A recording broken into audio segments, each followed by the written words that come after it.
Now, what do we say? There's been a lot of praise here for Taylor Swift. Yes. And some Some people who are good friends and fans of the podcast are probably ready to write us off or strangle us because this isn't nearly based enough a take on Taylor Swift for you. But there are things to be concerned about here. Mm-hmm. So, Father Joseph Anthony, when you look at Taylor Swift and you see the experience that people have had of her, of her music, what's one thing that we should be cautious about? Yeah, I do think I see two things. One is kind of a very cultish, atmosphere and experience around her, which it raises eyebrows. Like we always want to be concerned of that, cult of personality and things like that. I think one of the things that we've been talking a lot about her songwriting, her musicality, and how it speaks to human experiences. But there's also a little bit of a risk in doing that. She's been very kind of public, if you want to say that, in processing her own romantic relationships through her songs. And don't get me wrong, romantic relationships are great fodder for the arts in all their ways. But uniquely with hers, entire albums can be attached to very public relationships that she's had. And it's something where you have to be careful about how kind of public somebody is processing very intimate aspects of their life. Yeah, I certainly feel that way because it's part of the reason why she's successful, like we were saying. Right. But at the same time, we don't want to imitate that in our own lives. To exactly. Think, because Taylor Swift is singing about these things doesn't mean that I need to tell everyone this much information about what's gone on in my own heart or what's gone on in my past. Because this happens a lot of times at the beginning of a relationship where someone thinks like, well, how much do I want to tell my new partner? How much do I want to tell the person that I'm dating about my past?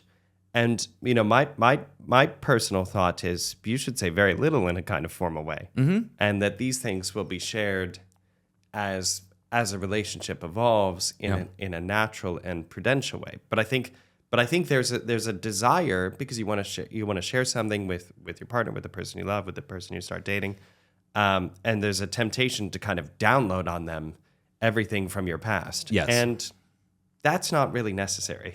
No, and I think yes, there's unique aspects of her life that most of us don't share, the high level of celebrity and things like that. But there's this way that we don't want to publicly process intimate parts of our life. And we can process that within kind of intimate friendships, talk with our best friend about a breakup or things like that. But we don't need to go for the biggest platform in order to process that, right? And I think we each have our own. Yeah, it's a good point because for a lot of people, the temptation would be social media too. That's not just with another partner, but like to put everything up on Instagram and see nothing wrong with it because Taylor Swift talks about all this stuff. Exactly. And say like, if we were going to drop a link to one of her songs about, how a relationship unfolded, whether it's at the beginning stage or at the end stage, there's ways to have that, but it is, I think we should be cautious about how public we process intimate parts of our life.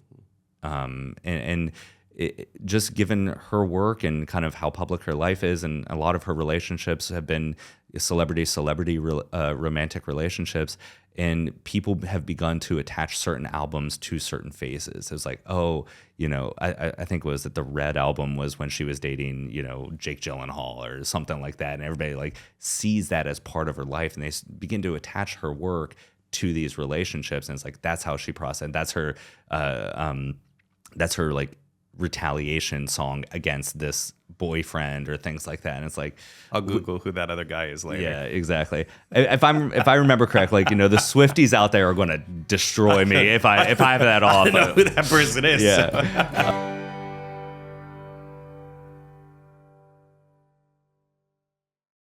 Would Michael Scott subscribe to this YouTube channel?